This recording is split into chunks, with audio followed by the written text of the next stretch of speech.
शिवाजी नगर में फिर हुई एक हत्या। पिछले महीने भी एक रफीक नगर में हत्या हुई थी। सबसे बड़ा एक नशा का सबसे बड़ा जो हत्या का कारण है नशे का है, नशे के मना करने और उससे सबसे बड़ा एक कारण होता है कि उसके युवकों की जो शरीफ लोगों की उनकी हत्या कर दी जाती है। यहाँ पर मेरे सामने देख सकते हैं कि गजानन कॉलोनी है और गरीब नवाज चाय के बाजू में ये जो आरिफ जमादार का ये घर है। और सुबह 4 बजे 4:30 में बेरहमी से 4 से 5 लोगों ने तलवार से चाकुओं से मिलकर उसकी हत्या कर दी और उसको हॉस्पिटल लेते लेते उस डॉक्टर ने उसको मृत घोषित कर दिया। कहीं ना कहीं यहाँ पर ये शिवाजी नगर पुलिस शासन के हाथ में आता है। कहीं ना कहीं यहाँ पर प्रशासन लापरवाह रहती है और नशे के ऊपर सबसे बड़ा जब एक इलेक्शन होता है, जो आमदार इलेक्शन होता है या नगर सेवक इलेक्शन होता है, एमपी इलेक्शन होता है, यहाँ के लोग जो बड़े बड़े दावा करते हैं नशे के ऊपर, जो नशे बंद करने को कहते हैं, आज वो नशा बंद नहीं हो पाती और कहीं ना कहीं अपना एक जो उसका माँ है अपना बेटा खो देता है और एक पत्नी अपना पति खो देता है और बच्चा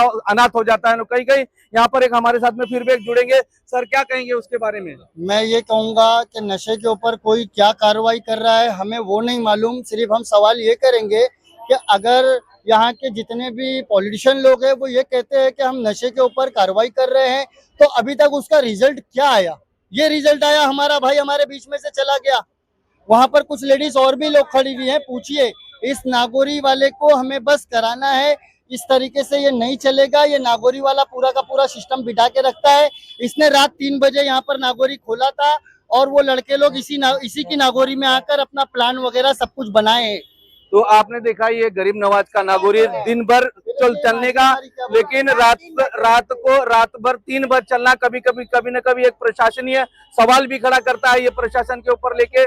तो कहीं ना कहीं एक सबसे बड़ा एक मुद्दा होता है कि यहाँ पर रातों रात दुकान खोली जाती है और प्रशासन सोता रहता है और दुकानदार अपना रात भर दुकान चलाते हैं। एक सबसे बड़ा मुद्दा होता है जिसके कारण लोग नशा करते हैं और प्रशासन कहीं ना कहीं मस्त एक घर के अंदर या उनके जो ड्यूटी करने वाले लोग वहां पर सोते रहते और ये जो क्रिमिनल है, वो जो क्राइम करने वाले लोग अपना क्राइम का अंजाम देते हैं। वहीं पर आरिफ जमादार जिसकी उम्र थी 30 से 35 साल थी, उनको चाकुओं से और गोद कर उसकी हत्या कर दी गई और दूसरा भाई जो बचा रहा था उसको कहीं ना कहीं घायल नजर आ रहा है और उसका राजावाड़ी में अस्पताल में उसका इलाज चल रहा है। और आज जो आरिफ जमादार है उसकी बॉडी राजावाड़ी अहमद में पोस्टमार्टम के लिए घर वाले इंतजार कर रहे हैं कि कब पोस्टमार्टम हो और यहाँ पर उनका अंतिम जो क्रिया होती है उनके किया जाए। तो सबसे बड़ा एक मुद्दा होता है कि ये नशा कब बंद होएगा, ये सवाल उठता है प्रशासन पे और पुलिस का प्रशासन। मेरे सामने देख सकते हैं ये पुलिस तो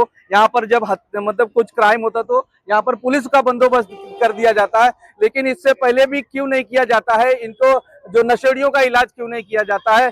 लोग नशा बेचने वाले का इलाज नहीं किया जाता है? करे तो करे कैसे? क्योंकि उनको पुलिस को बड़े पैमाने पर नशेड़ियों ने हफ्ता देने का काम करते हैं, जिसके कारण नशा बंद नहीं होता है। सर क्या कहेंगे इसके बारे में? मैं अकरम जमादार, मेरा भाई था वो, और हम लोगों ने खुद अपने आँख के सामने देखे उसको चाकू देकर मारते हुए।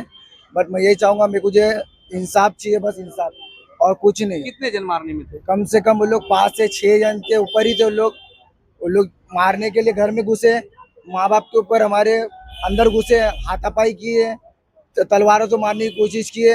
अंदर आप खून देख लो कितना पड़ा हुआ भाई का, वो सब देख सकते हैं आप। और हम लोग क्या बोलेंगे, सिर्फ इंसाफ चाहिए और कुछ नहीं चाहिए। जो है, जो पकड़े गए उनको इंसाफ, उन लोग को कार्रवाई उनके ऊपर होना ही चाहिए। जब तक कार्रवाई नहीं होगी हम घर वाले शांत नहीं बैठेंगे। ये बोल देता हूँ मैं आपके न्यूज के माध्यम से, हम लोग शांत नहीं बैठेंगे। और हाँ, MP MLA क्या कर रहे, इतने साल से राज कर रहे, ये सब खत्म नहीं करेंगे। आज हमारा हुआ, हमारा भाई गया हमारे आंखों के सामने, कल तुम्हारा जाएगा। हाँ, हमारे भाई के बच्चे यतीम हो गए, कौन देखेगा? आप देखोगे? आप आते हो, खाते हो, चले जाते हो। कहाँ से आते, कहाँ से खाते, चले जाते।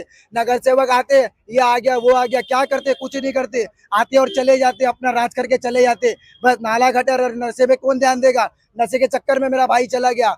2 उधर बैठे थे, आके मच करते, उसके चक्कर में नशे में चला गया। नशे को कब खत्म करोगे? हम आ जाएंगे, नशा को खत्म कर देंगे। वो आ जाएगा, नशा को खत्म कर देगा। इमाम आ जाएंगे, खत्म कर देगा। अरे खत्म करो, मेरे भाई को इंसाफ चाहिए। अगर अगर हक के होंगे आप लोग, अब लड़ते होंगे, बोले हम इमाम वाले, हम समाजवादी वाले, हकीकत में आप इंसाफ दिला देंगे आज, तो मान लूंगा कि हकीकत में तुम आप हो, नगर सेवक के लायक हो, आप MP के लायक हो। आप एमएलए के लायक हो। एमपी भी एक बार आता है और देख के चला जाता है, बस कोई बुलाया, हार पहन लिया, चला गया। एमपी एमएलए आता है, हाँ हंसरा के चले जाता है अबू आसिम साहब। हमारे आतिक सर, आतिफ भाई भी यहाँ पे जीते हुए, अरे एक बार मालूम तो होगा उनको कि हमारा भाई यहाँ पे चला गया, एक बार आके पूछते क्या भाई क्या हुआ क्या नहीं, नशे के खिलाफ। और जो थे जो थे मारने वाले भी थे, जो मारने वाले थे, मैं बताता आपको। अब मुझे खबर आई है कि वो भी उनके ही पार्टी के थे, इतना समझ में आया कि उनके साथ वाले भी हो सकते हैं। बस मैं ये कहूँगा, बस मुझे इंसाफ चाहिए, हमारे घर के हिसाब चाहिए, खत्म।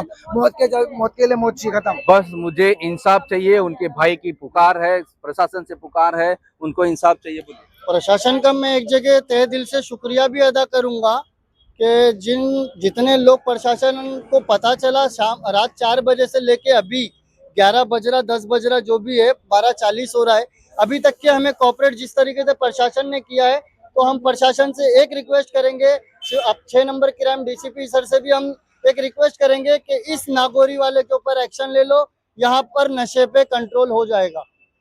तो सबसे बड़ा इन्होंने रिक्वेस्ट किया है पुलिस प्रशासन से कि कहीं न कहीं, और जितने भी आरोपी इसके हत्या में वो गिरफ्तार हो चुके हैं, ऐसा इनका कहना है। लेकिन वो आगे की जांच शिवाजी नगर पुलिस स्टेशन कर रही है। यहाँ के डीसीपी समीर शेख है, वो अपने आप को एक कड़क माने जाते हैं, और उनको ही राज्य में ये सब जितनी भी हत्या है कभी भी उनके भी राज्य में हो रही है। तो क्या लगता है कि समीर शेख जितना कड़क है उतने क्राइम रोकने के लिए नाकाम भी है? ऐसा सवाल उठता है जनता का। देश प्रदेश के लिए देखते रहिए खबरें आज भी।